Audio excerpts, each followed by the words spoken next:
La suite de notre samedi olympique. Bienvenue si vous nous rejoignez à l'instant. Après le biathlon, après le ski freestyle, place à l'escrime. Coubertin nous attend pour le challenge international de Paris. Les demi-finales sont à suivre dans quelques instants. On va retrouver Nicolas Lotte et Brice Guyart dans un instant. Le temps de vous donner le programme complet de ce samedi. Autre sport olympique qui nous attend juste après l'escrime, le bobsleigh à 2. On sera à Koenigsee ou Koenigsee, comme vous préférez. Koenigsee, me dit-on, pour le bobsleigh à 2. Et puis on sera sur la glace à Isola 2000 pour la suite du trophée Andros, la 3e étape avec France Piron et toute l'équipe. Place à Coubertin, le challenge international de Paris donc. Brice Guyart avec Nicolas Lotte. C'est l'étape la plus attendue, la plus prestigieuse. Ça existe depuis 66 ans. La tradition qui se perpétue et tout le monde attend cet événement dans le monde de l'escrime. Exactement, mais Saoud, depuis 1954, les meilleurs escrimeurs de la planète, les meilleurs fleurettistes se donnent rendez-vous à Paris avec cette Coupe du Monde qui est la référence, mon cher Brice. C'est tout simplement celle qui est la plus prestigieuse, que ce soit en termes sportifs mais aussi en termes d'ambiance. Oui, bonsoir. Complètement, même en termes, je dirais, d'organisation. Là, il n'y a pas de place à l'approximation, c'est carré, c'est dans une belle salle, elle est bien habillée, les sportifs, les athlètes sont mis en valeur, donc ça c'est appréciable aussi pour des fleurettistes, des escrimeurs de haut niveau. Et puis on arrive à remplir Coubertin, peut-être 2-3 000 personnes avec de l'ambiance. C'est chauvin, ça fait un petit chaudron, donc c'est toujours, pour les Français, c'est un moment important et c'est une certaine pression aussi à surmonter le matin à 9 h quand il fait encore un peu froid, mais ouais, effectivement. Et les étrangers, tous les étrangers veulent en plus gagner ici parce qu'on le voit au fond de la salle, mais quand on gagne, on a son portrait d'affiché en haut de Coubertin. Donc voilà, c'est un petit clin d'œil supplémentaire. Mais Saoud, il ne le dit pas parce qu'il est modeste, mais il l'a remporté en 2002, ce tournoi international. Et il a été également, et ça vous le savez aussi bien que moi, champion olympique. Brice Guyart qui sera notre consultant phare aujourd'hui. Et on est très heureux de vous avoir avec nous, Brice. À chaque fois qu'on prononce votre nom, ce sont de magnifiques souvenirs d'escrime qui nous reviennent.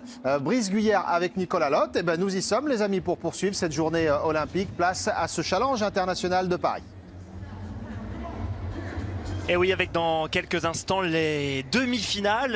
Alessio Focconi qui sera opposé à Reis Imbonen, un Italien face à un Américain. Et dans la deuxième demi-finale, donc, nous retrouverons Gareth Menard face à Giorgio Avola qui vient de surprendre en quart de finale puisqu'il a éliminé le champion olympique en titre.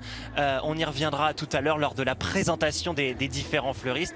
Mais l'information des différents fleurettistes, mais l'information importante, mon cher Brice, c'est bien sûr Erwan Lepechou qui malheureusement a été éliminé tout à l'heure en quart de finale face au vainqueur sortant. Oui, bon, et Erwan Lepechou qui fait une bonne compétition. Là, on va le voir sur son quart de finale. Donc très gêné par l'escrime de l'Italien Focconi. Peu de mouvement sur la piste. Focconi qui garde sa main devant.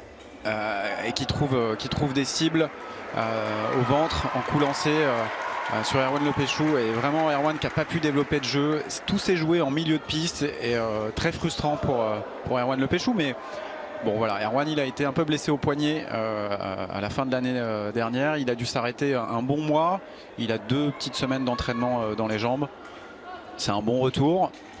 Et voilà, on sait qu'on peut encore compter sur lui.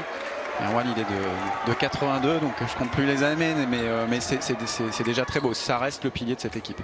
Et alors est-ce que c'est une contre-performance aujourd'hui d'être éliminé en quart par le champion du monde en titre? Non, je pense pas. Je pense que Erwan, si on lui posait la question, là, je pense qu'il serait content de cette compète.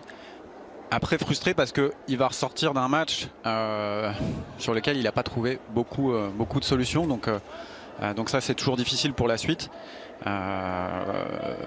Quand on perd un match, on aime bien avoir commencé à sentir des clés pour la prochaine fois. Mais bon voilà, c'est comme ça. Puis Focconi, c'est pas n'importe qui, il est numéro 1 mondial, il est champion du monde en titre. Donc c'est le plus fort en ce moment. Donc Alessio Focconi qui a fait un très beau parcours également, qui a été un petit peu la bête noire des Français dans cette compétition, puisqu'il avait éliminé précédemment Jérémy Cadot 15-11 dans un duel qui a été un petit peu plus disputé. Jérémy Cadot éliminé donc en 8e, mais qui n'a pas démérité. On le retrouvera sans doute pour le par équipe de demain. Ouais, effectivement, les Français qui ont l'habitude de constituer l'équipe, finalement le soir, à la fin de la compétition, en fonction des résultats de la journée. Du coup, pour demain, évidemment, Erwan, hein, parce que c'est vraiment un cadre de l'équipe, c'est le finisseur de l'équipe. On y reviendra demain, on aura l'occasion aussi de suivre le par équipe et vous verrez que le rôle du finisseur, le dernier relais, c'est un rôle hyper important. Bon, les Français, on aurait aimé en fait en rapprocher peut-être un peu plus, hein, un deuxième en quart de finale, ça aurait montré un peu plus de solidité, mais bon voilà, c'est la plus grosse Coupe du Monde de l'année. Il y avait plus de 250 tireurs engagés hier. Voilà, c'est encore un record battu ici à Paris, et c'est normal parce qu'on approche bientôt des premières épreuves de sélection olympique. Du coup, tout le monde se prépare, tout le monde est là pour commencer les hostilités. Mais oui, ça, on aura l'occasion d'en parler, puisque les sélections ouvriront aux alentours du mois de mars, avec les différents Grands Prix et les différentes Coupes du Monde qui auront lieu tout au long de l'année. Et cette année, à quelques mois maintenant des Jeux Olympiques, c'est important de bien figurer sur ce challenge international, avec pas mal de Français qui étaient en lice. Ils étaient très exactement 26-10 dans le dernier tableau, et un Français qui s'est hissé en quart de finale. On suit là le résumé du match entre Erwan Lepéchou et Alessio Focconi, avec Erwan Lepéchou donc qui a été éliminé par l'Italien un petit peu plus tôt. L'occasion pour nous, bien sûr, Brice, de parler de cette magnifique discipline, de rappeler les principales règles, puisque nous sommes sur du fleuret. Le fleuret est une arme conventionnelle, vous allez nous en dire un petit peu plus, c'est-à-dire qu'on n'attaque pas comme ça, par hasard. Chaque geste a une signification, et je vais vous laisser nous présenter l'une de ces armes, puisqu'il y en a 3 dans l'escrime. Exactement, dans l'escrime il y a 3 armes, le fleuret, le sabre et l'épée. Donc là on est au fleuret, c'est une arme de pointe, on touche uniquement avec la pointe, et on touche une surface réduite qui est ce qu'on appelle la surface valable, et qui est délimitée par la cuirasse électrique métallique que vous pouvez apercevoir. Là, on la voit très clairement sur Erwan, elle est métallisée, et c'est le tronc avec le ventre, les épaules et le dos, et une petite partie de la bavette du masque, vous verrez voilà. Et donc on touche avec la pointe, et c'est une arme conventionnée parce que du coup il faut prendre l'initiative d'attaquer. Pour attaquer, il faut initier un mouvement vers l'avant, à la fois des jambes mais aussi du bras et de la main, pour allonger son bras et aller toucher son adversaire. Et pour se défendre, il y a différentes façons de se défendre. Soit on effectue une parade en tapant la lame de l'adversaire, et ça nous donne le droit de riposter, donc à son tour d'aller porter une attaque. Donc on dit qu'on reprend la priorité dans ces cas-là. C'est comme dans un dialogue en fait. Donc on peut faire une parade riposte, mais on peut aussi tenter de faire tomber l'attaque de l'adversaire dans le vide, avec une retraite qui permet ensuite de repartir vers l'avant. Ou on peut aussi essayer d'esquiver l'attaque de l'adversaire, de se baisser, de se mettre un petit peu sur le côté pour faire échouer l'attaque adverse. Donc voilà, c'est un espèce de dialogue qui s'installe. L'arbitre au centre est là pour juger qui a le dernier mot, et si celui qui a le dernier mot allume une lampe de couleur, la lampe de couleur de son côté, en l'occurrence pour Erwan Lepéchou c'est une lampe rouge et là Focconi une lampe verte, si cette lampe s'allume et que le tireur avait la priorité, il marque le point. Et il se peut aussi que lorsqu'on touche l'adversaire au niveau de la jambe, au niveau de la tête, dans la surface non valable, exactement, la lumière, vous le voyez, s'affiche en blanc. Exactement, donc ça arrête le combat, mais on ne marque pas de points, et on se remet en garde et on continue l'assaut. Alors Alessio Focconi, que vous voyez ici, face à Erwan Lepéchou, va affronter Reis Imbonen. Ça va être le numéro 1 mondial face au numéro 3. Le vainqueur sortant face au double lauréat ici de ce challenge international. Et on va voir comment il va se comporter face à Reis Imbonen, qui a fait un très joli parcours, puisqu'il a éliminé pas mal de candidat au podium. Eduardo Luperi lors de son dernier match, lors de son quart de finale.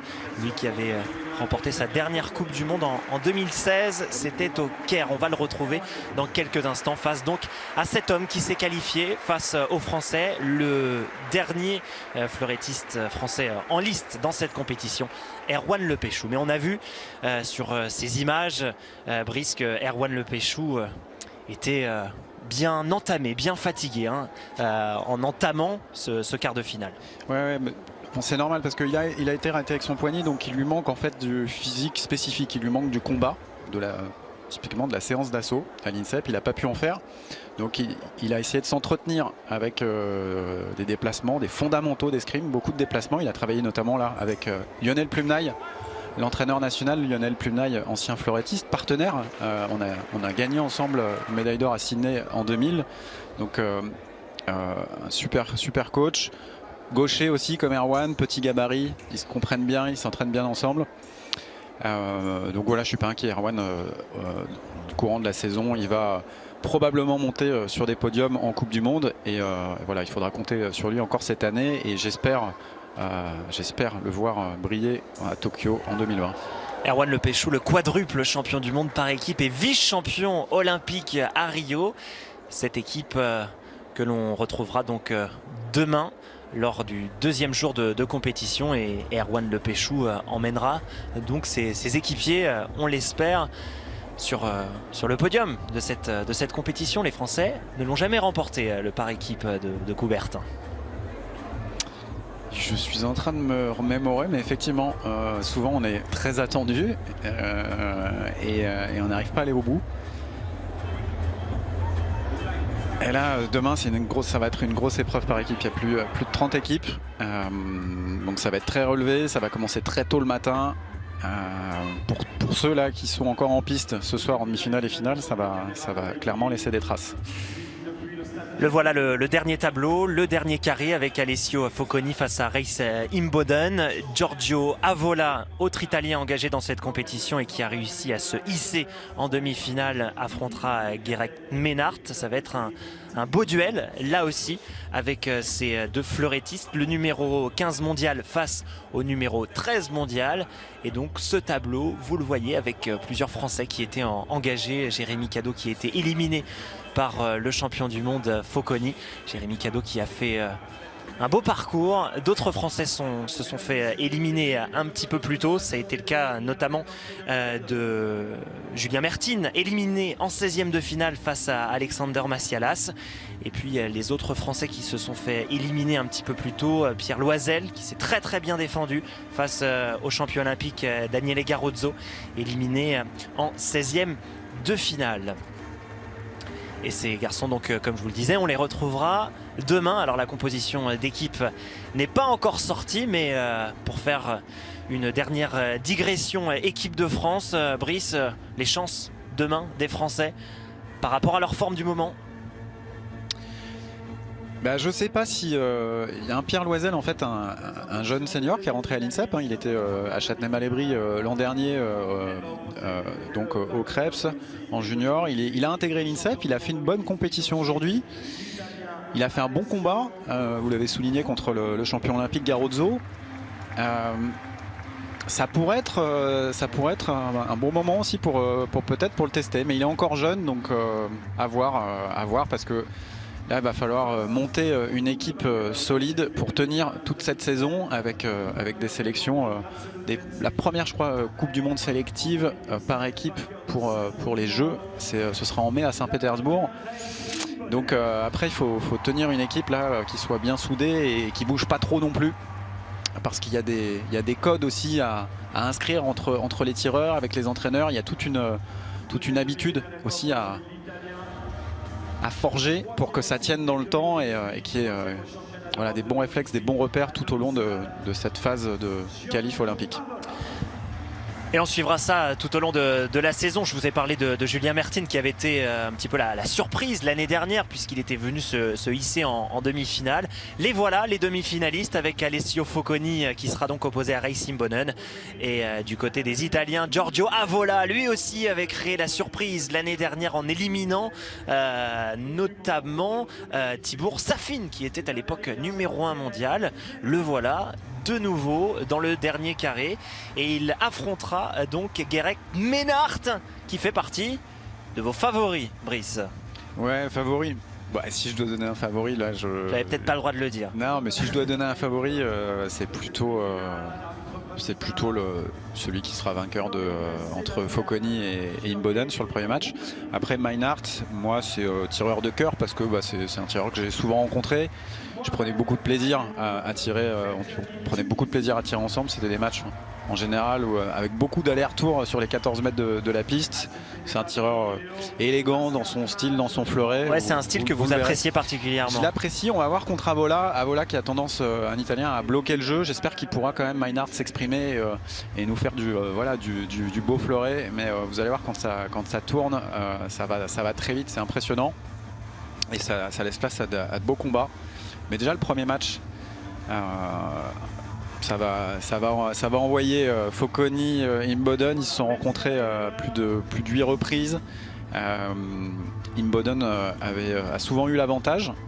Mais on va voir. Focconi, là, c'est vraiment le tireur en forme.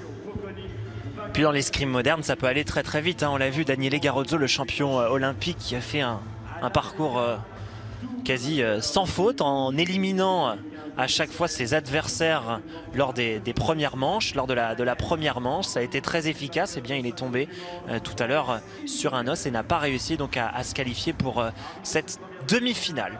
On vous a parlé des règles, on vous a parlé de la convention qui existe donc au fleuret. Sachez que nous allons assister à cette première demi-finale qui va se jouer donc en 15 touches avec chaque manche, donc 3 manches qui auront lieu en 3 minutes. Le premier à 15 remporte la partie. Oui, exactement. Alors, en règle générale, hein, maintenant le fleuret, ça va jusqu'à la deuxième, troisième manche. Après, là, on a 2 tireurs très efficaces. On va voir, ça peut aller un petit peu plus vite. 2 tireurs qui font du jeu, qui cherchent à attaquer. Ils se planquent pas, comme on dit, derrière leur coquille. Donc ça va donner, ça va donner du rythme, des touches. Ils sont précis. Je serais curieux de savoir, là, Coubertin, de quel côté ils vont se placer. Peut-être Imboden, parce que il a gagné 2 fois. Il est apprécié, l'Américain, ici en France. Il est spectaculaire. Puis avec les Italiens, c'est une longue histoire. Hein, ouais, ça dépend la confrontation franco-italienne. Ça dépend du comportement de Focconi, on va voir. Allez, c'est parti. Reis Imboden à gauche. L'Américain, il est gaucher face au droitier Focconi.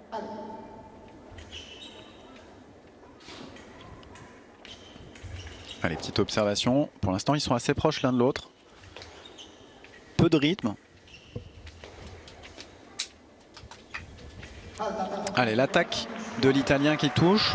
On va le voir. Il s'appuie sur le fer de l'adversaire. Il tape le fer de l'adversaire et il lance. On n'a pas de ralenti, mais il lance une action en coup lancé pour venir surpasser la parade. C'est une particularité italienne, ça, de jouer beaucoup avec le fer, Brice. Ils sont très forts, effectivement. Et en fait, le fer, taper la lame de l'adversaire, donne des repères, donne des contacts pour pouvoir ensuite déclencher une action, un allongement de bras. Et les Italiens ont l'habitude de tirer assez proche de leurs adversaires et d'être toujours dans cette bonne distance pour pouvoir ensuite déclencher, allonger le bras et être à distance pour toucher. Vous voyez, la Reis Imboden a allumé, mais en blanc. Donc la touche n'a pas été valable. L'importance de l'arbitre aussi dans cette compétition, dans ces compétitions de fleuret. Allez, la parade riposte là de l'Italien. On a vu l'Américain tenter une attaque. On a eu la fin de l'action, c'était la riposte de Focconi.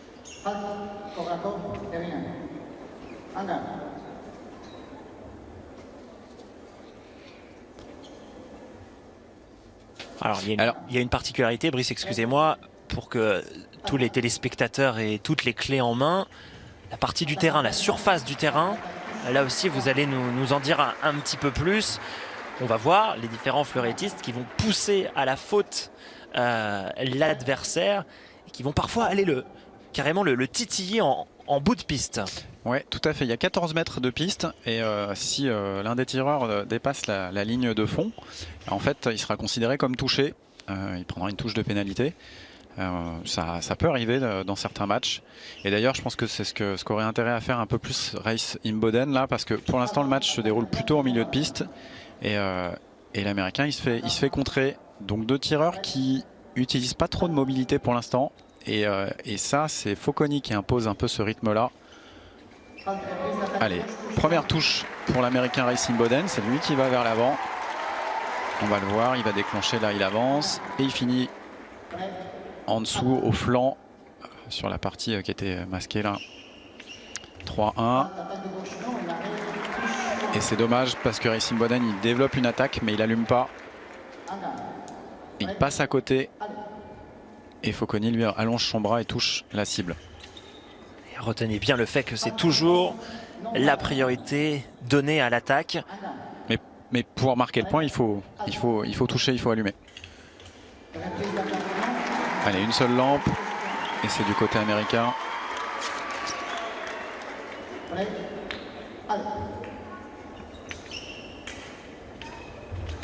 Allez. Et là encore, hein, pourtant Race Imboden il fait l'effort. Il développe bien son attaque, mais il manque un peu de puissance en finalité. On voit le bout de son fleuret qui est à quelques millimètres de la surface valable de Focconi.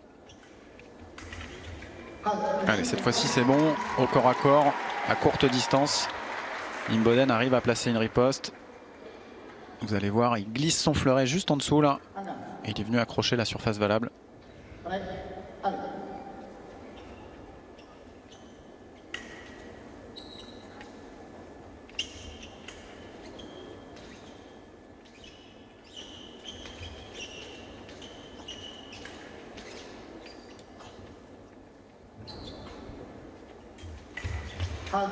Allez. Focconi qui n'est pas un attaquant comme ça de première intention. C'est beaucoup d'actions pour ensuite contrer son adversaire avec des parades riposte. Il vient taper le fer de l'adversaire pour reprendre la priorité et ensuite il va très vite de la main. Mais c'est bien là ce que fait Race Imboden. Il prend le temps en fait, il se précipite pas. Et parfois Focconi fait des erreurs comme là où il s'est arrêté un peu tôt de reculer. Alors sur 8 confrontations, Imboden a gagné 7 fois. Voilà pour la statistique. Mais la dernière fois c'est Focconi qui a gagné. Et la dernière fois effectivement c'est l'Italien qui avait gagné.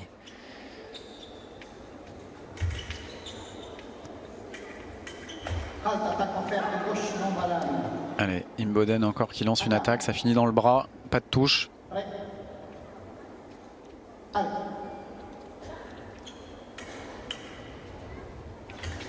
Allez, belle parade riposte là de Race Imboden. Alors là, ça reprend ce que j'ai expliqué tout à l'heure. On va voir l'attaque et là, Imboden qui a fait une parade tout en reculant pour faire tomber dans le vide et ensuite il a pu riposter en attaquant.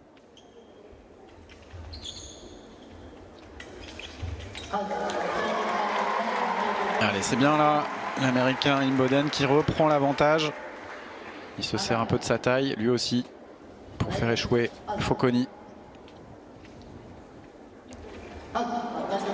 Voilà, Focconi sur une attaque directe qui va toucher. C'est vrai, Brice, vous nous parlez d'attaque, de parade, de riposte. C'est ce qu'on appelle une phrase d'arme avec, dites-moi si je me trompe, cette phrase d'arme la plus académique entre guillemets, attaque, parade, riposte. Ouais, ça c'est la phrase d'arme idéale, je dirais, mais il pourrait y avoir attaque, parade, riposte et contre-riposte. S'il y a un échange un peu plus long et que chacun arrive à contrer l'autre. Mais effectivement, et l'arbitre central que vous entendez peut-être avec le retour micro, mais lui énonce la phrase d'arme après chaque action pour déterminer du coup qui est le dernier mot en fait.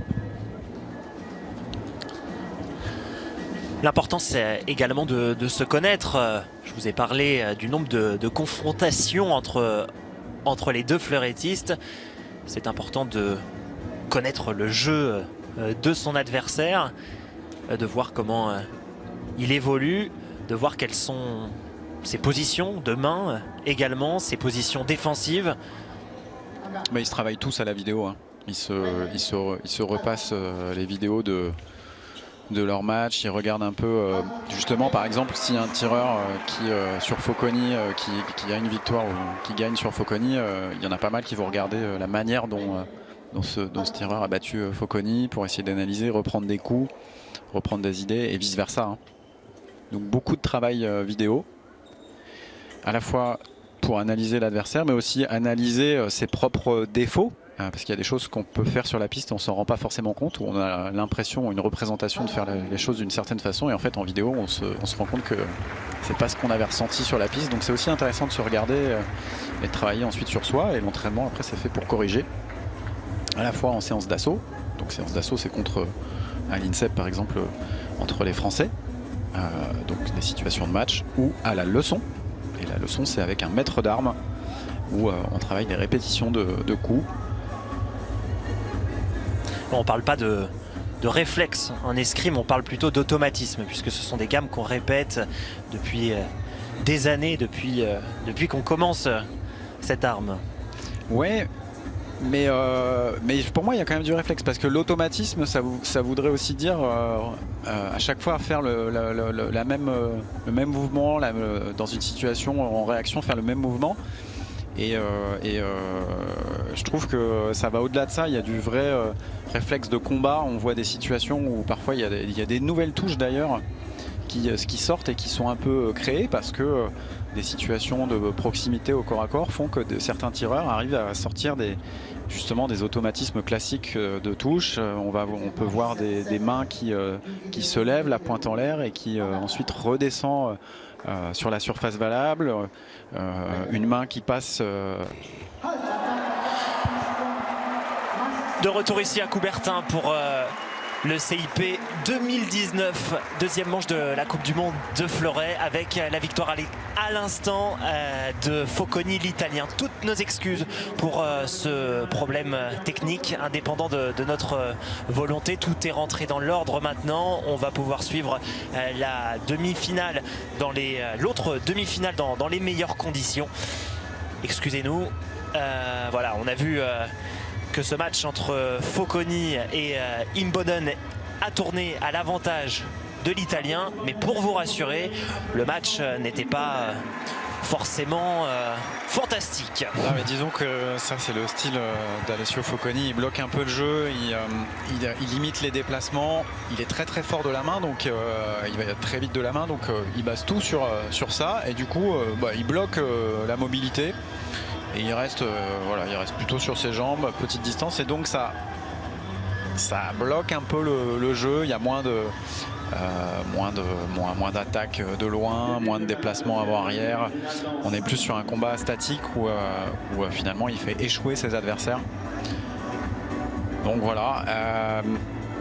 Alors dans la deuxième demi-finale, on va avoir une différence de style. Là aussi, le style à l'américaine et le style à l'italienne, avec deux garçons qui sont très bien classés au rang mondial, au ranking mondial. Gareth Maynard, l'américain, et Giorgio Avola.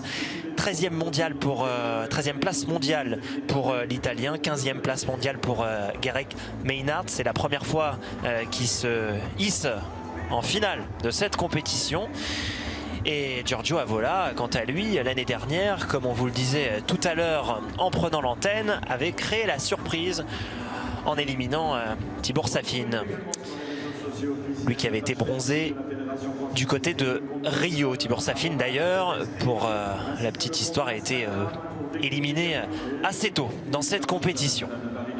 Voilà, le dernier tableau avec Alessio Focconi qui vient de se qualifier. Et on va attendre donc le dernier qualifié pour cette finale entre Giorgio Avola et Gareth Maynard. Bon, en tout cas, là, on observe, là, je regarde sur la partie gauche les tireurs dans le tableau de 16. Il y a quand même une très nette domination de l'Italie. Même en quart de finale, il y avait dans chaque quart un Italien et puis les Américains toujours bien présents. C'est les deux grosses écuries, équipes sur le fleuret international. Les Français maintenant font office un peu plus de challenger. On a d'autres grands pays aussi comme la Russie. Et puis côté Asie,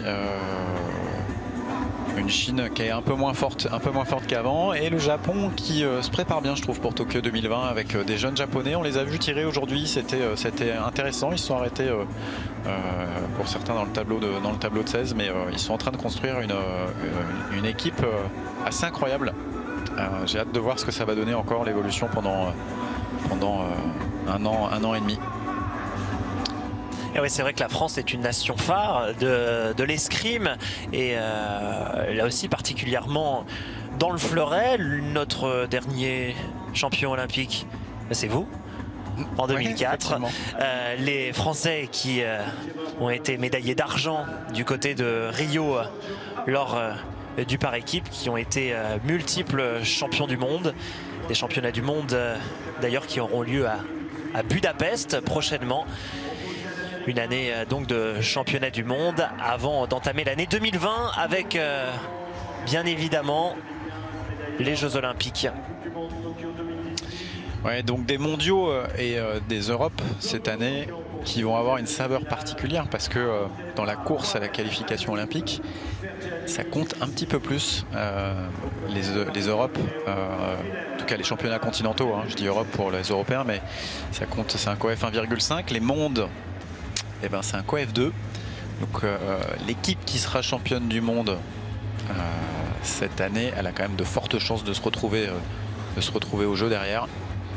Donc au-delà d'aller chercher un titre cette année, que ce soit aux Europes ou au monde, il y aura aussi se mettre en très bonne position pour se qualifier pour les Jeux Olympiques de Tokyo 2020. On voit le parcours donc de l'Américain et de l'Italien avec notamment Gareth Maynard qui a battu Richard Cruz, le Britannique, en 8e de finale, le numéro 2 mondial, et Giorgio Avola qui a éliminé donc le champion olympique en titre. Allez, c'est parti pour cette deuxième demi-finale et pour rejoindre donc Alessio Focconi. On m'en voulait pas, je risque d'avoir un petit plus d'encouragement côté américain. J'aimerais bien qu'il puisse aller en finale. Une escrime que j'apprécie, que j'aime voir un peu plus dynamique, plus champagne, on va dire. C'est vrai qu'il y a plusieurs écoles, avec l'école italienne, l'école française, et est-ce qu'on peut parler aujourd'hui d'école américaine? Ah ouais, complètement. Très très réalistes les Américains sur la piste. Et ils savent tout faire, ils savent très bien attaquer, hyper bien contrer, ils ont tous les coups en fait, donc c'est compliqué, et surtout physiquement hyper bien préparés.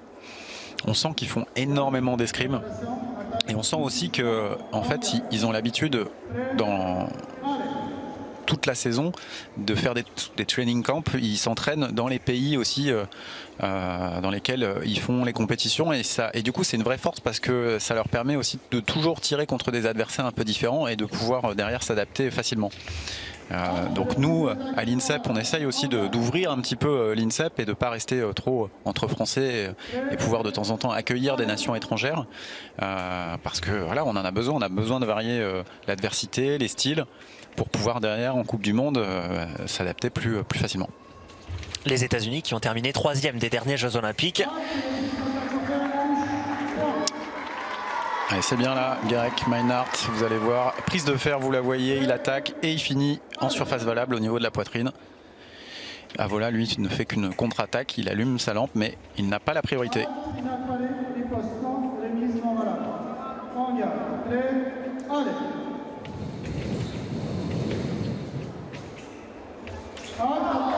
Allez, ça touche l'attaque de Maynard.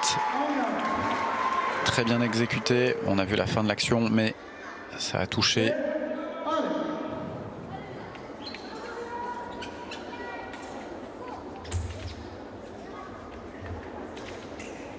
voyez un peu dans le style, hein. Maynard, il a toujours besoin de plus de mouvement, donc il va reculer, faire des petites retraites pour ensuite pouvoir avancer et se donner un petit peu d'élan.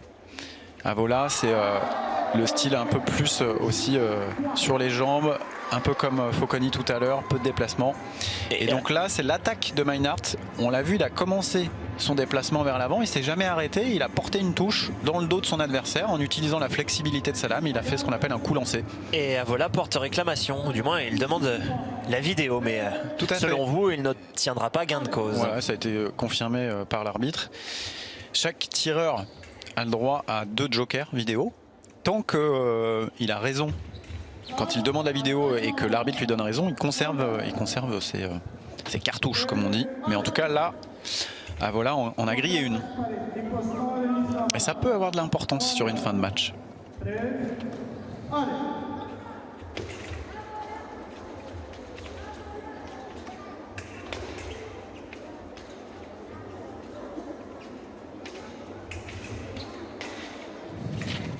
Allez, quelques échanges entre les deux. Et même échange de contre-riposte. Ça finit non, voilà, pas de touche.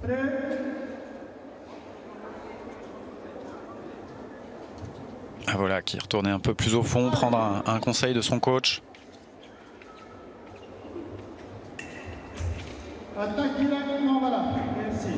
L'attaque de l'Américain est mal parée et ça finit en surface non volable, je pense, à la cuisse.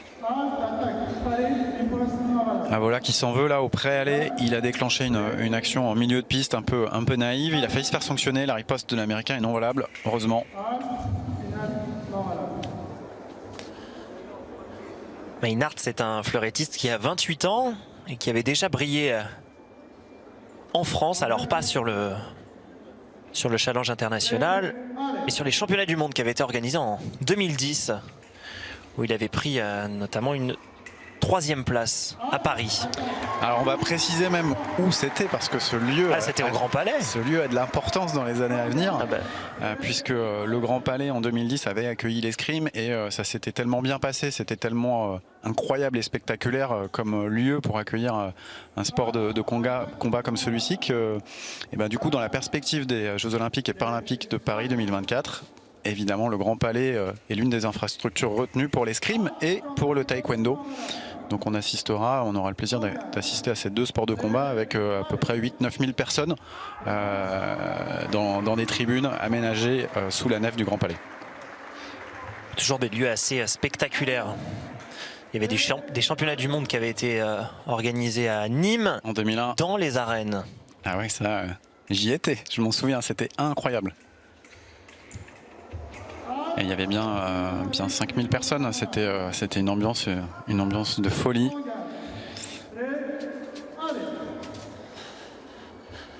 Allez, Maynard qui mène 4 touches à 3 face à Giorgio Avola. Magnifique là, la vitesse de main de Maynard en fait sur l'attaque d'Avola. On voit une parade, regardez, circulaire de Maynard et la riposte en coup lancé à l'épaule. Ça va très vite. Il a retenté là mais ça touche pas. Maynard, il n'a pas allumé de lampe et Avola, vous allez voir, Maynard va la retenter mais ça touche pas et Avola finit et marque le point.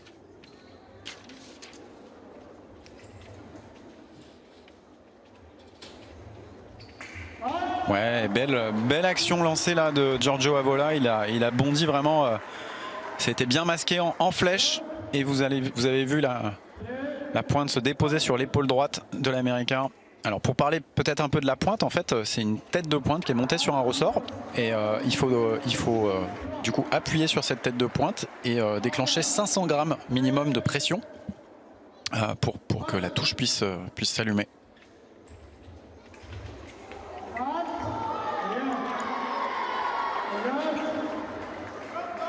Et ça aussi c'est la particularité de certains escrimeurs, c'est de venir coller l'adversaire. Et c'est pour ça que parfois on les retrouve dans un exercice peu académique, mais voilà, l'essentiel dans ces situations c'est de toucher. Disons que le corps à corps, un peu comme en boxe, hein, si l'un des tireurs effectue une attaque et qu'il est paré, parfois le meilleur moyen d'éviter la riposte c'est de venir se coller à son adversaire. Donc il y a une tolérance, on peut venir se coller, on ne peut pas venir bousculer son adversaire, mais si on reste proche, on s'est autorisé et du coup c'est quand même plus difficile pour l'adversaire de venir riposter. Donc voilà, le corps à corps on en joue un peu. Souvent c'est lorsqu'on a peut-être un petit gabarit face à un plus grand. On a vu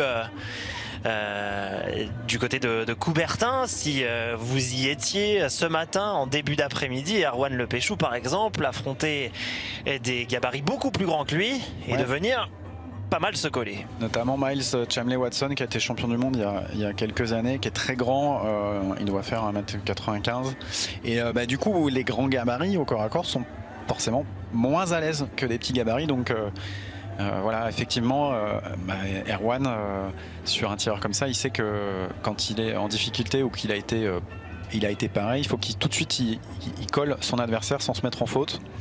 Donc il n'y a pas d'avantage particulier, je dirais, à être grand ou être petit au fleuret. Chaque gabarit doit savoir utiliser ses points forts et les points faibles de l'autre. Donc c'est pour ça qu'on retrouve finalement tous les types de gabarits.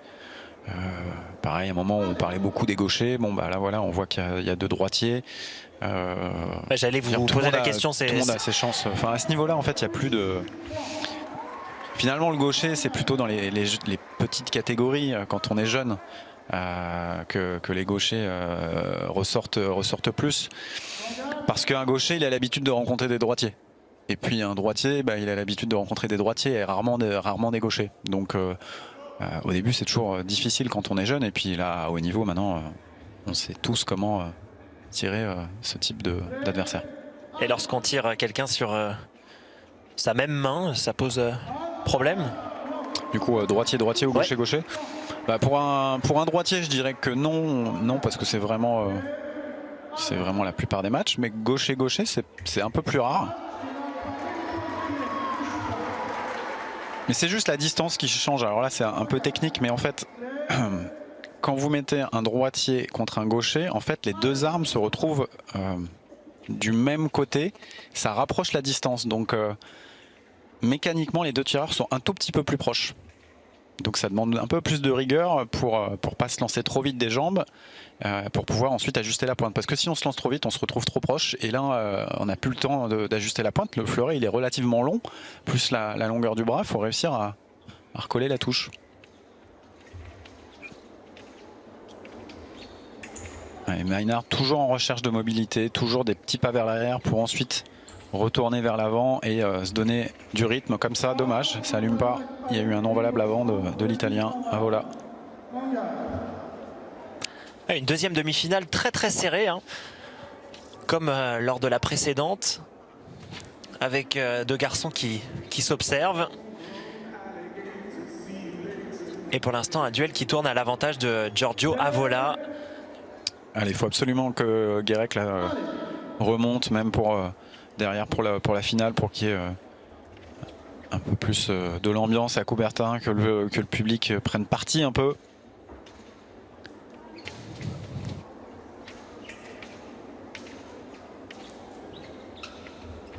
C'est pas un attaquant, hein, l'Italien Giorgio Avola. Il est vraiment là aussi. Et là, de temps en temps, il en fait une. Alors, c'est ce dont je vous parlais tout à l'heure. Vous allez voir, j'espère qu'on va la revoir au ralenti. Une très belle parade de Maynard. Et vous allez voir la créativité, puisque là, il passe son fleuret derrière parce qu'il sait que Avola n'a plus le choix. Il est en déséquilibre vers l'avant. Et le meilleur moyen de le toucher, c'est de faire ça. Une très belle touche. À la sensation, c'est magnifique.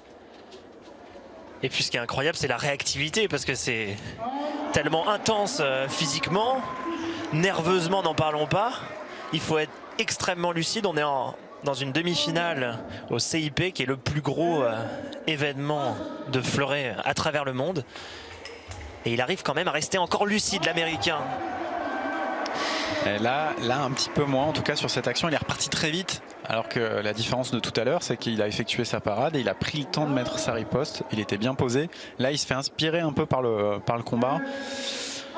Et par aussi son naturel. Hein. Maynard, c'est un naturel attaquant. Alors là, Maynard va demander la vidéo. L'Américain estime que c'est lui qui tape le fer 2 fois. Pas évident à juger. On pourrait penser, oui, que les 2 fois, c'est Maynard qui tape le fer. Avola le voit pas de la même manière. Et lorsque Giorgio Avola, on le voit très souvent tendre son fleuret, c'est en guise de provocation? Ouais, je pense que lui, il est assez à l'aise avec le bras tendu. Ça lui permet d'aller justement, c'est sur cette action-là, d'aller retaper le fer de l'adversaire et reprendre la priorité.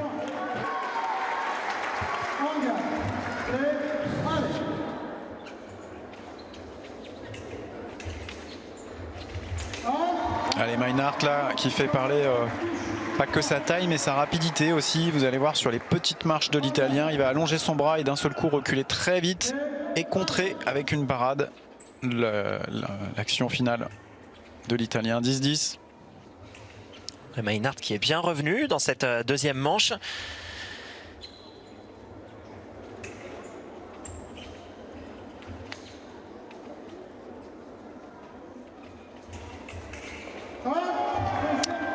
Et Giorgio Avola qui va récupérer cette touche. 11-10 en faveur de l'Italien.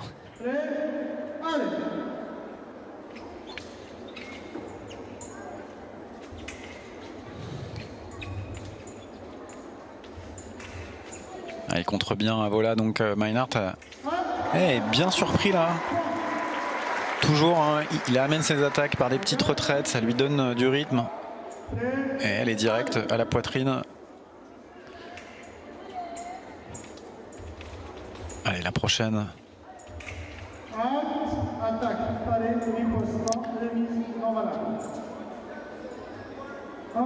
Ça risque d'être un sacré duel, j'allais dire, tactique entre Focconi et Meinhardt si l'Américain se hisse en finale.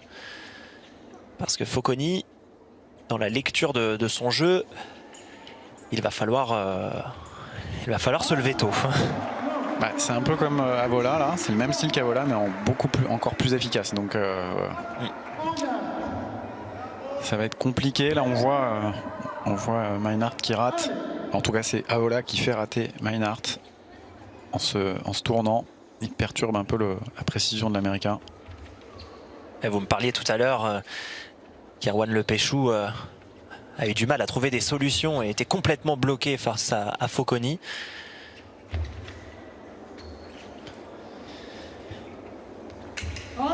La Meinhardt arrive à trouver des solutions, mais attention parce que Giorgio Avola est devant au score 12-11. Il reste à peu près 4 secondes, ils vont s'arrêter là. Et prendre une minute du coup de pause avant d'aborder la troisième manche. Et là c'est comme deux boxeurs qui rentrent dans leur coin. Le coach qui donne des indications, des explications. Ouais, parce qu'on sent que Meinhardt est un peu gêné par la défensive d'Avola. Il peut pas bien développer ses attaques comme il veut. Je pense que ça doit être assez frustrant pour Meinhardt. En tout cas là le coach américain Macialas lui dit que la cible à l'épaule elle est bonne. Il faut qu'il continue.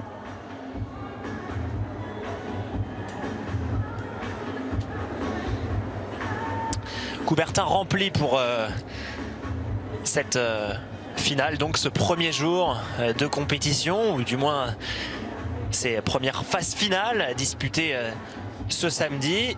Hier, il y a eu le tournoi qualificatif, on en a récupéré 64.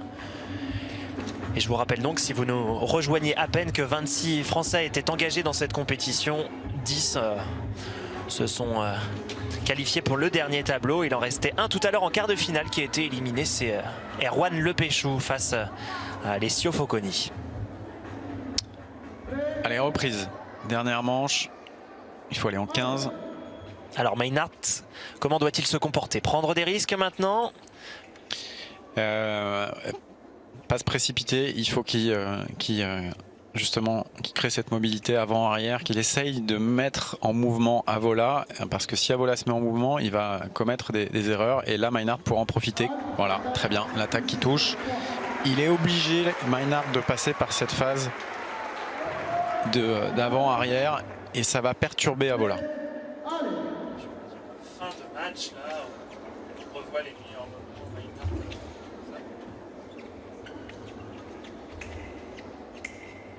Comment tout, Allez, attention à la riposte là. Magnifique contre-riposte. Magnifique contre-riposte. On va voir. On va voir s'il est sorti de piste, Meinhardt. La même que tout à l'heure. Il ne faut pas qu'il dépasse. Non, c'est bon, voilà. C'est superbe. En appui, un peu en semi-fente. Il arrive quand même à avoir la lucidité. Ouais, c'est ça. Faut garder au moins un pied dans cette surface, sur cette piste. Magnifique en défense là encore. Allez, Meinhardt qui va peut-être prendre l'ascendant psychologique là sur Avola. 13-12.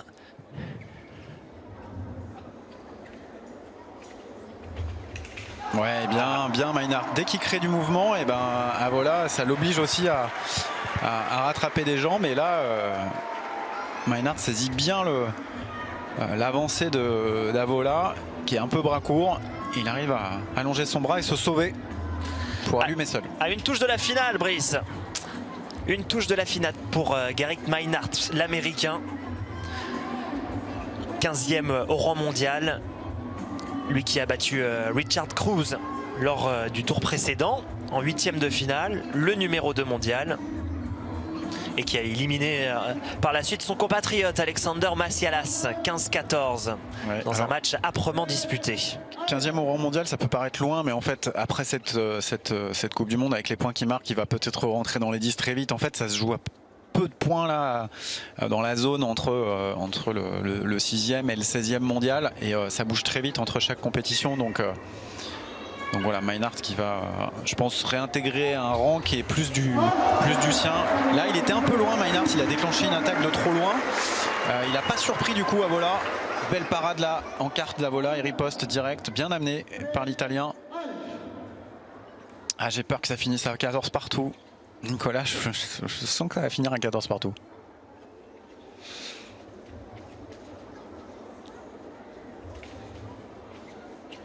Et là, Avola qui prend vraiment son temps.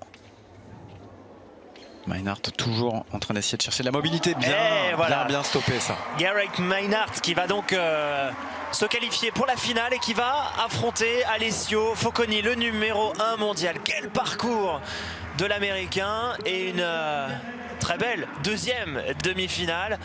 Avola malheureusement bute encore pour venir se hisser en finale de ce challenge international. Mais il aura réalisé lui aussi un très très beau parcours, Giorgio Avola. Applaudissements pour cette qualification pour la finale du challenge international de Paris à Gerrit Meinhardt. Allez.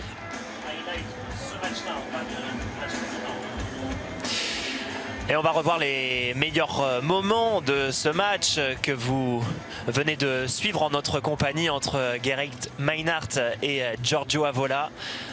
Un duel américano-italien entre le 15e et le 13e mondial. Et donc cette magnifique touche que l'on revoit les plus beaux moments au ralenti. Et comme vous nous l'expliquiez précisément et très justement, Brice, un style bien très intéressant, un style presque d'esthète pour l'Américain qui est bon, on a l'impression, dans tous les domaines. Ouais, complètement. Il a il a des super attaques. Il a aussi de très bonnes parades. La main tourne très vite. Il est capable de riposter à peu près sur toutes les cibles, même les cibles qui sont masquées dans le dos. Voilà, c'est un tireur qui met du rythme, du mouvement. J'ai peur contre Focconi qui bloque le jeu. Ça va pas dans le bon sens pour Meinhardt, mais bon, là il a l'occasion de gagner cette Coupe du Monde ici à Paris. Il va falloir trouver des solutions. Focconi, le vainqueur sortant. Alexander Massialas avait remporté l'édition de 2017. Race Imboden, qui a été éliminé un petit peu plus tôt, a remporté à 2 reprises le tournoi. Et Alessio Focconi donc pourrait faire la passe de 2 et remporter une deuxième année consécutive cette deuxième manche de Coupe du Monde. Allez, on va marquer une petite pause et on se retrouve juste après pour la finale entre un Italien et un Américain. Restez avec nous.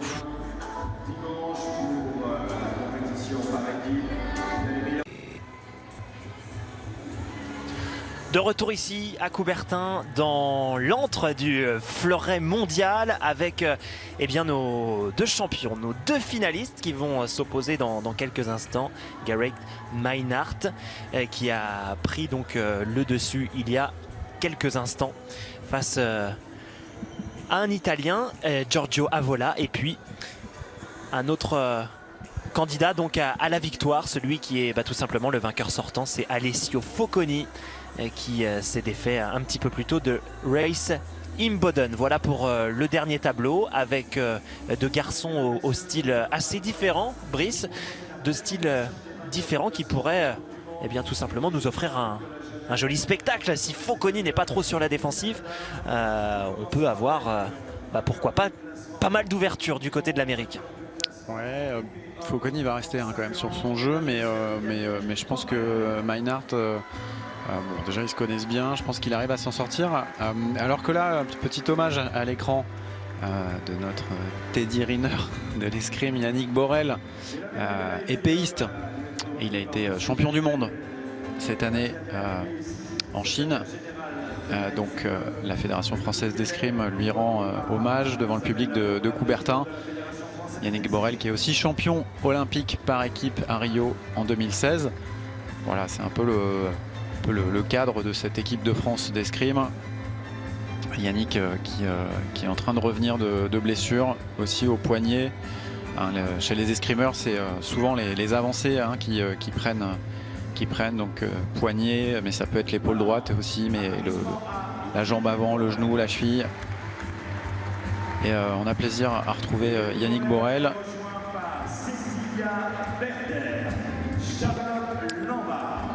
Et là, c'est les sabreuses de l'équipe de France, Cécilia Berder, Charlotte Lambard, qui sont récompensées pour leur titre de championne du monde aussi en Chine cette année.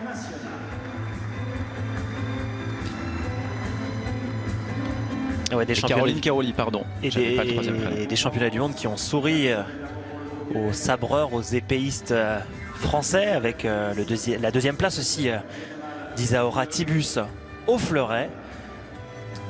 Et la troisième place donc de l'équipe de France femmes lors du par équipe.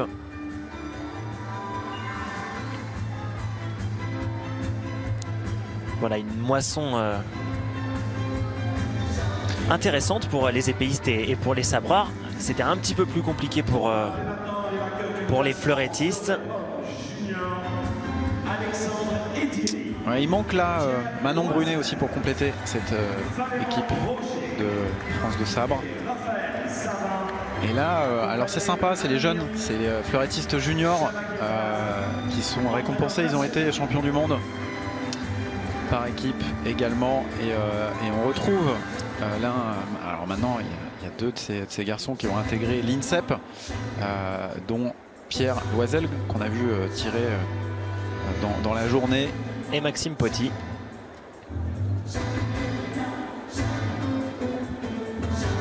Ah non, pardon, excusez-moi, Maxime Poty, il est un petit peu plus âgé maintenant. Voilà. Et donc là on a les jeunes, on a les jeunes fleurettistes plutôt prometteurs et qui sont récompensés également.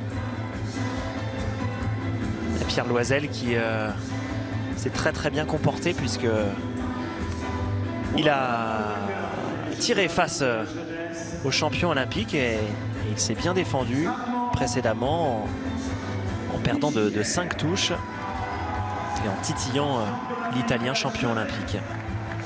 C'est le champion olympique de la jeunesse. Intéressant, Armand Spichiger, un fleurettiste aussi, qui a super bien tiré à Buenos Aires. C'était en octobre dernier. Il fait champion, il remporte même 2 médailles d'or. Donc il remporte le fleuret homme individuel. Et il remporte, on teste en fait sur les Jeux Olympiques de la jeunesse des formats un petit peu différents, un petit peu nouveaux. Et du coup il y avait un format mixte, homme-femme, par équipe, en relais dans la même équipe. Et alors ça a dépassé même cette mixité puisque on mixait aussi différentes nations. Donc c'était différents continents qui s'affrontaient. Et à l'aide des Italiens et Italiennes, notamment Armand Spichiger qui est là, a remporté une médaille d'or en relais à l'italienne mixte. Champion du monde 1990, champion olympique 1990.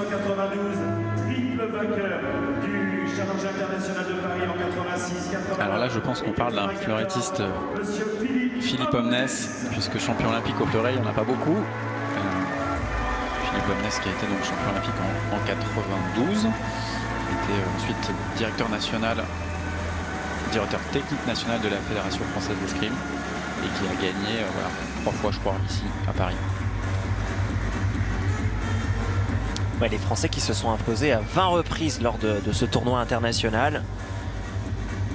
Et puisqu'on parle des différents tournois internationaux, puisque nous avons sur ce plateau, sur cette piste, les différentes sections représentées, les différentes armes représentées. Sachez que chez les dames, si vous êtes en région parisienne, aura lieu le 25 janvier prochain une étape de Coupe du Monde en Val-de-Marne, à Saint-Maur très exactement, avec le challenge international de Saint-Maur-des-Fossés, un individuel et un par équipe. Et ce sera en épée. Ce sera en épée.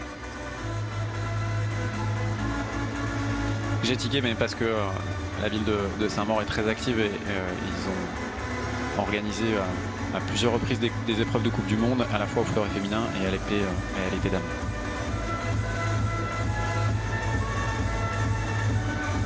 Allez, on a hâte là que ça commence cette finale.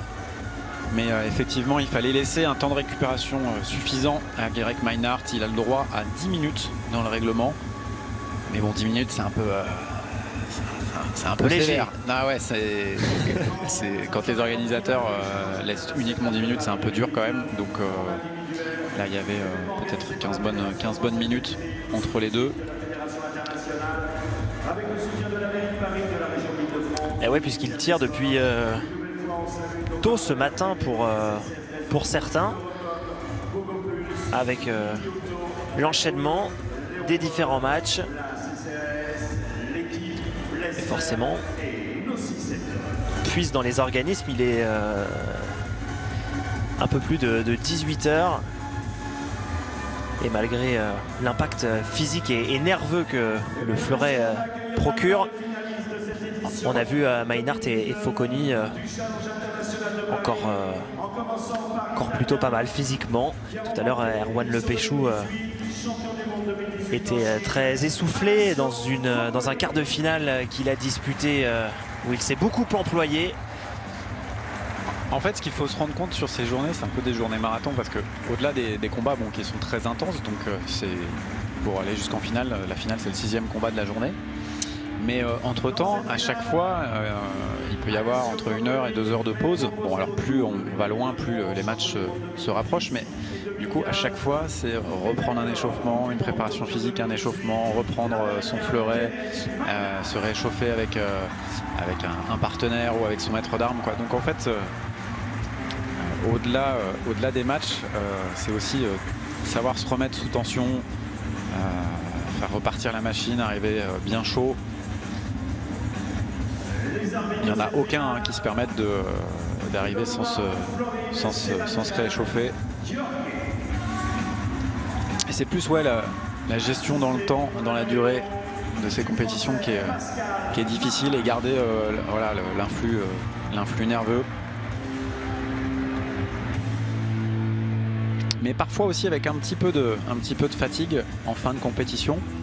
On fait les choses aussi de façon plus calme, moins nerveuse. On s'économise en fait et on devient juste beaucoup plus réaliste dans l'escrime.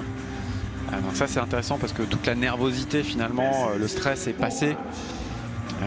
Là chacun des tireurs sait qu'il marque des points pour sa saison et que là la victoire aujourd'hui c'est un bonus. Et on voit le parcours donc de nos deux finalistes avec Meinhardt qui a éliminé Massialas, son compatriote, et puis du côté d'Alessio Focconi, les bêtes noires des Français, puisqu'il a éliminé Baptiste Morin, Jérémy Cadot et Erwan Le Péchou dans son tableau. Allez, cette grande finale pour ce tournoi international.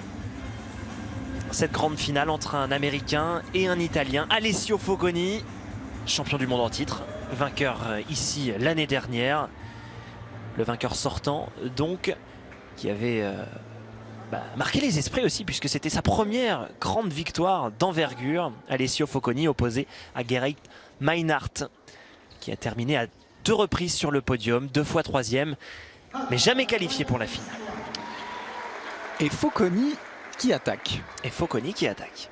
Avec une cible, vous allez voir, il va chercher en dessous. Superbe, en coup lancé en dessous du coude. Et ça touche le flanc.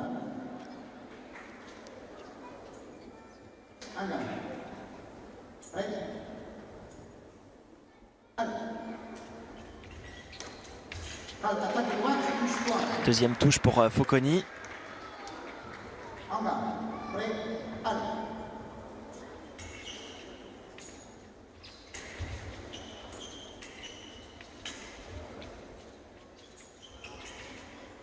Il défend bien à chaque fois Focconi, il arrête les attaques de l'Américain. Il porte pas de touche immédiatement, mais ça lui permet là de reconstruire.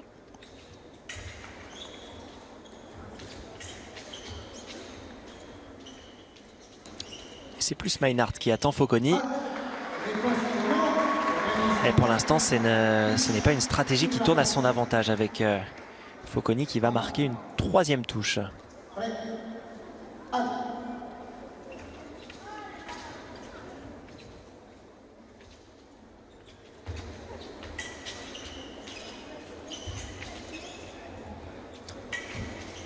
Pas de solution pour l'instant pour Meinhardt, il trouve pas de cible. En bout de course, il touche non valable là, mais là on voit hein, l'Italien Focconi à droite qui a évité la riposte à l'épaule. Et Alessio Focconi qui marque encore une fois sur cette attaque directe. En fait, il bloque tous ses adversaires. Là, je sens que Meinhardt, il lâche pas bien ses attaques, il attend de voir quelle est la bonne cible et du coup, sur les blocages de ses adversaires, Focconi il en profite, il allonge son bras, il fait une action très simple. Mais ça, c'est parce qu'il est très très fort défensivement avec sa main. Et peut-être surpris aussi de la stratégie qu'emploie Focconi, Brice. Je pense qu'il n'est pas surpris, mais c'est juste qu'il est ultra efficace là, donc ça lui laisse pas beaucoup de champ pour mettre des touches. Même là, Meinhardt, il avait l'occasion, là encore, de porter son attaque. Focconi, il fait une contre-attaque, il fait échouer, il fait passer. Vous allez voir, c'est Meinhardt qui va vers l'avant. Et Focconi, on le voit, contre-attaque parce qu'il est à distance. Et ensuite, il se tord un peu. Et c'est parce que Meinhardt hésite trop. Il attend de voir quelle est la bonne cible pour toucher, mais c'est déjà trop tard. Et là, il faut vraiment que Meinhardt, il aille de façon, je pense, plus directe. Il est puissant, rapide. Parce que là, pour l'instant, c'est une correction, 6-0 là.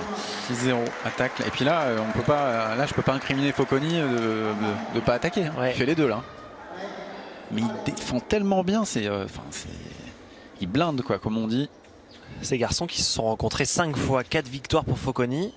Mais la dernière confrontation qui avait tourné à l'avantage de Meinhardt. Allez, une bonne première attaque là de Meinhardt qui touche. Il a changé un peu son système de préparation d'attaque. Meinhardt, il met plutôt la... En tout cas, il a mis la pointe en l'air là. Il n'était pas très bien rentré dans sa demi-finale. Allez, je pense que Meinhardt là, il a trouvé une petite position de main avec, vous allez voir, la main plus haute, la pointe en l'air, et qui lui permet ensuite de trouver plus de cibles et surtout de ne pas se faire contrer en parade riposte. Je pense qu'il va essayer de repasser par là, donc plutôt des actions, ce qu'on appelle en coupé. Dès qu'il repasse par le bas, là, comme il vient de faire, il se fait contrer, il se fait parer en tout cas.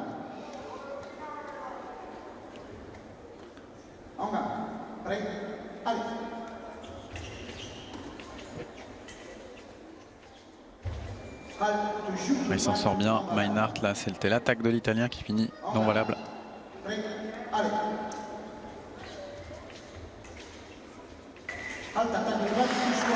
Et Focconi qui prend encore un petit peu plus le large, 7 touches à 2 en faveur de l'Italien. Encore une cible là, comme la première touche, sous le bras, en coup lancé. Mais Meinhardt essaye d'en profiter, essaye de jouer avec cette ouverture, mais... Puis il alterne bien, l'autre touche c'est plus la même. Ouais, et puis comme vous dites, Brice, il est ultra réaliste, Alessio Focconi, depuis le début de cette partie. Il fait pas un non valable. Dès qu'il allume une lampe, c'est une lampe valable encore là, il fait passer son adversaire.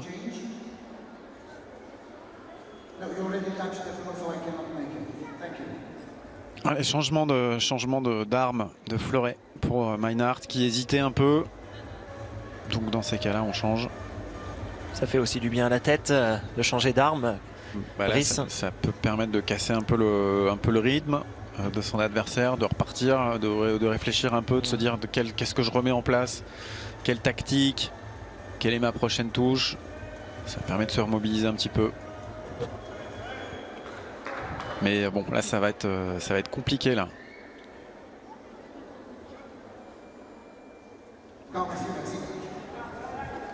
Allez, si vous nous rejoignez, Coubertin accueille cette nouvelle manche de Coupe du Monde depuis 1954. Paris accueille cette épreuve internationale, organise cette épreuve internationale. Une épreuve phare qui tourne pour l'instant à l'avantage d'Alessio Focconi, le vainqueur sortant.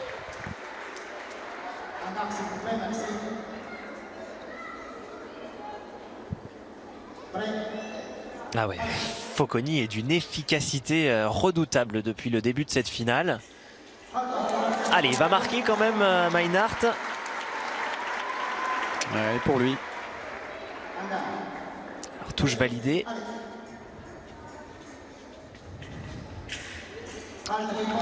Et voilà, ça va le relancer. Pour une fois que Focconi rate, parce que là c'était la parade, là on vient de l'avoir de l'Italien à droite, Focconi. Ah oui, parade, il riposte, mais il rate sa cible.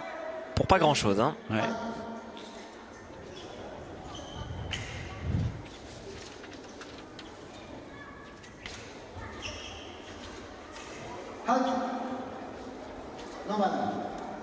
Non valable. Meinhardt l'américain un peu plus prudent sur ses phases offensives, il se jette un peu moins. Voilà, et là ça touche l'attaque au fer de Meinhardt. Quand je dis attaque au fer, c'est que l'américain est venu taper la lame de son adversaire pour prendre la priorité et développer son attaque. Et ouais, c'est la double difficulté, cette double tâche dans l'escrime, être attaquant et être défenseur. La magnifique action en coup lancé encore, c'est arrivé encore sous le bras de l'américain. Allez, ça touche là pour Meinhardt. Mais il suffirait de pas grand chose pour l'américain parce qu'il sait faire tellement de choses qu'il peut tenter 2-3 jackpots comme ça. Et ça pourrait revenir. Voilà, un peu comme ça. Là, il les enchaîne, donc pourquoi pas. Il reviendra de très loin.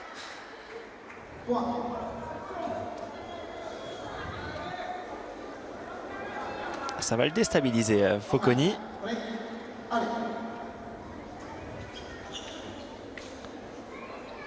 Après, il a la confiance, hein. Je vous disais tout à l'heure qu'il avait remporté son premier tournoi majeur l'année dernière ici à Paris. Dans la foulée, il est champion du monde. Et le voilà de nouveau en finale de cette compétition. Et là, c'est intéressant de voir que le coach de Meinhardt, en fait, c'est Massialas. Et Massialas, c'est tout simplement le père d'Alexander Massialas, autre fleurettiste de l'équipe américaine, que Meinhardt a battu en quart de finale 15-14. Donc voilà, pas de rancune, évidemment. C'est le head coach USA et il vit ces situations à peu près à chaque Coupe du Monde. Hein. Il sait que son fils, à un moment... va rencontrer probablement dans le dernier carré un autre américain. Dans ce cas-là, évidemment, il se retire de tout coaching. Et ça leur réussit bien aux Américains, ils fonctionnent bien ensemble. Et du côté de la délégation italienne, c'est Andrea Cipressa. Exactement. Médaillé d'or à Los Angeles en 84 lors du par équipe, qui est le coach de cette squadra Azzurra.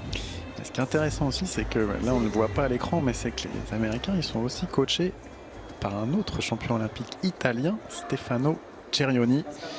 Cerioni, il me semble qu'il gagne à Séoul, donc en Corée. Et Séoul, c'était en 88. Et voilà, et Cerioni qui a été longtemps l'entraîneur des Italiens, puis l'entraîneur des Russes.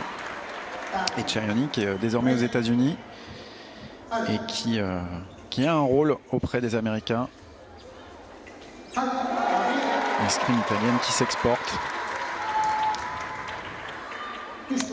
Bon, le Maynard, là, il est en train de nous faire une petite remontée, non? Et ouais, j'avais pas vu que Foconi 8-12, Foconi, oui, il a touché tout à l'heure. Allez, Maynard pour cette belle remontada, comme on dit, face à l'Italien.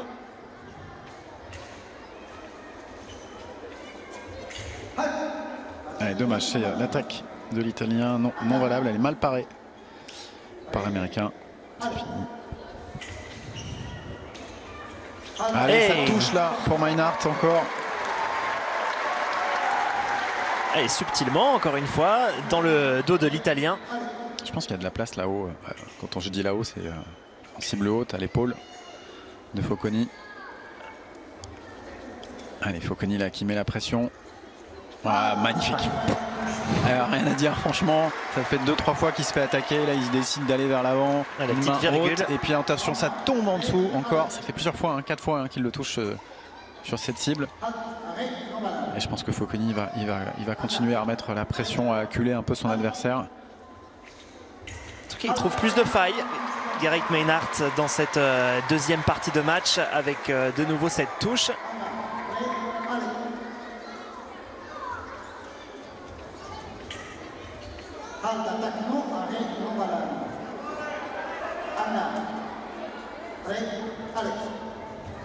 Ouais, trop direct l'attaque de Maynard et ça pardonne pas face à Foconi. La riposte, elle arrive tout de suite. Alessio Foconi a une touche de la passe de 2 après sa victoire l'année dernière.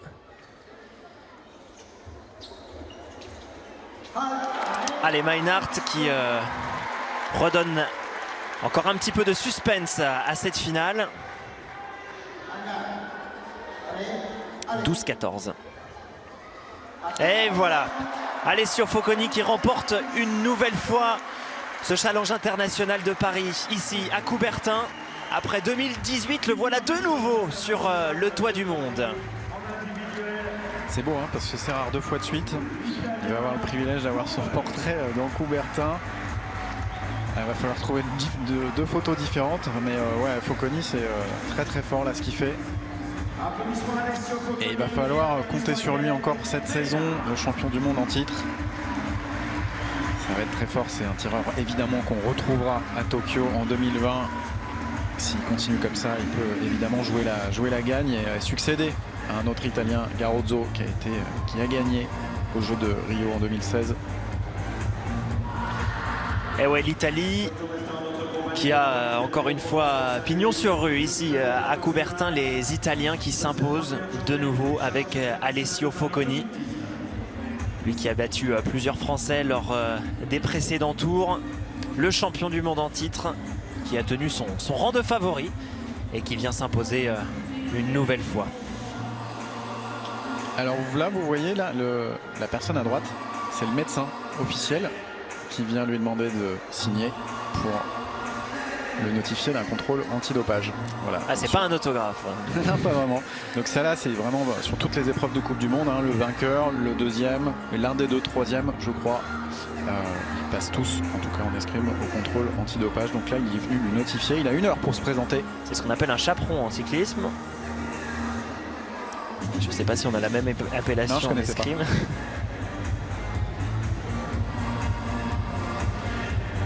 Voilà, Alessio Foconi, félicité par le team Italia dans un Coubertin qui s'est un petit peu moins enflammé forcément pour cette finale. L'année dernière, Julien Mertins s'était qualifié pour la demi et c'était un public bouillant qui avait encouragé le fleurettiste français. Cette année, les différents duels ont de nouveau tourné à l'avantage des Italiens, mais un Américain est venu titiller la hiérarchie mondiale avec Garrick Maynard qui va faire un joli bond au classement international, au classement de la Coupe du Monde, et qui n'a pas démérité avec une belle remontée, Brice, dans la deuxième partie du match. Ouais, ça fait plaisir de voir qu'il y a eu un peu plus de jeu là sur la fin. Voir aussi que Foconi s'est très bien attaqué, trouvé des cibles vers l'avant. Je pense qu'on retrouvera ces 2 tireurs demain par équipe. On sera sur la finale, mais je suis prêt à parier que Italie ou États-Unis seront de toute façon en finale. Et j'espère que nos petits Français aussi créeront une petite surprise. Mais pour ça, il va falloir batailler parce qu'il y a les Russes aussi. En plus des Italiens et des Américains. Et la finale, vous pourrez la suivre à 16h30 demain sur la chaîne L'Équipe. Avec de nouveau Brice Guyart, notre champion olympique, notre vainqueur ici à Coubertin en 2002. Qui a tiré tous les fleurettistes qu'on a retrouvés en finale aujourd'hui. Ouais, c'est vrai. Je les ai tous rencontrés individuellement et par équipe. Je m'amusais à regarder les stats. Bon, il y en a certains sur la dernière confrontation. J'avais un peu de mal. Mais bon, c'est normal, fin de carrière. Et puis eux, ils étaient dans la force de l'âge. Et voilà, là, c'est 2 garçons. Focconi, 29 ans. En plus, il a encore du temps. Là, c'est des tireurs qu'on retrouvera potentiellement encore à Paris en 2024. Ils seront vraiment dans l'âge de faire encore 5-6 ans d'escrime à très haut niveau. Que ce soit Focconi, que ce soit Meinhardt, que ce soit Imboden. C'est des noms qu'on retrouvera au Grand Palais, j'en suis sûr.